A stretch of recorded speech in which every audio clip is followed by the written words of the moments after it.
All right, over at the maps now to show you sort of the ground truth of what's going on. Most importantly, if we still keep looking here over in Poland, where the NATO base is, that all the weapons that we keep hearing about are flying in, all of these supply routes out to the Ukrainian forces on the front lines remain clear. There's still this large Ukrainian force out here in the east that is holding off the Russians' advance this way, and that the Russians are trying to encircle from here and here. This is the area to watch. But most importantly, and then out to Kharkiv, the supply lines are still open. We bring in former Congressman, former chairman of the House Intelligence Committee, Mike Rogers. Congressman, what do you make of this thing that allegedly Vladimir Putin doesn't know what's going on? It's not exactly like he has a team of rivals surrounding him as Abraham Lincoln did. Feels a little sort of propaganda-ish. And if we really knew that to be true, why would we tip our hand to sources and methods that would show that? Well, here's the thing. The KGB under the old Soviet system had the same problem. They often would misrepresent intelligence because they thought that's what their higher-ups wanted to hear. And so this is not a new phenomenon in Russia. And he recently arrested his FSB chairman, and he was responsible for creating networks and intelligence, and including funneling money to both political parties and agents and for Russia all across Ukraine. And he was recently released, and they said they were going to, in Russia said that they were going to charge him with mishandling funds. So I do believe he got bad information. And I think what you're seeing now is not necessarily a kind of a complete pullback. What they're doing is consolidating their forces. That's why, by the way, they're bombing on their way back to a better defensive position where they think they can defend it. And most of that, we always believed, was in the east, where there are more ethnic speaking Russians. So this falls in line with, okay, it's not going great. Let's pull back to this spot, re-strengthen ourselves, bring in logistics, and then take it from there. And so I do think he got bad information. I don't know if he's continually being misinformed. I would candidly find that a little hard to believe.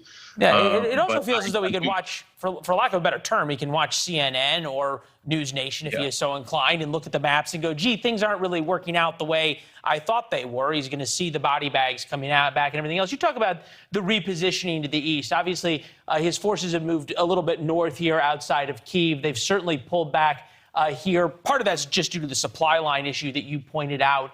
How much of carving out the east can Vladimir Putin really own? He's already bombing apartment buildings in Donetsk. They blame the Ukrainians for this. It was the Russians. Does he really want to own the eastern part of Ukraine? Oh, absolutely. There's the aerospace industry is there. And remember, when the Soviet Union was there, that's where the rocket engines and a lot of the rocket design came from, was Eastern Ukraine. So it has this really important aerospace industry. A lot of the resources, they think that the largest vein of lithium, remember, important for electric cars and other things, batteries primarily, is located in Eastern Ukraine. So there's lots of natural resources. And if you think of the Sea of Azov, which is down by Mariupol in the south, that was on your map there, if they could own territory on both sides of that, they already have Crimea. And there's something called the Strait of Kerch that opens the Sea of Azov into the broader sea there. And so, yes, I mean, it's strategically really important to Putin. As a matter of fact, we've got that. I believe that's what it was after in the first place, was Eastern Ukraine. Yeah, no, I was there in 2014 when they were taking it over, and the talk then was about the coal deposits, some of the rare earth metals out there. We've had this Ukraine's natural gas. You point out here and here. This would be sort of where Donetsk is, just about here. Kyiv on this map would be up and over here. You talk about Sea of Azov here, the Black Sea here. You own both parts of it. You have a huge amount of the country of Ukraine's natural resources, and then the West doesn't really have much in that term.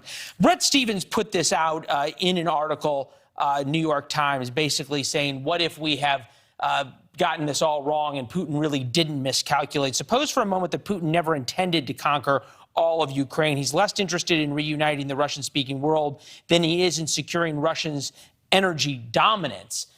You talk about lithium. We can talk about the shale oil, natural gas, and the like.